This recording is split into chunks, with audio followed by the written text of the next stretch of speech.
How to transfer money using HDFC Mobile Banking.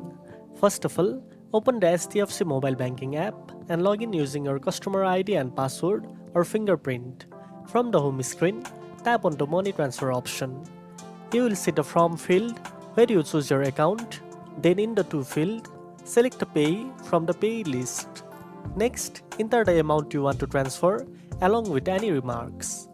In the transfer mode section, you will see two options, IMPS and NEFT.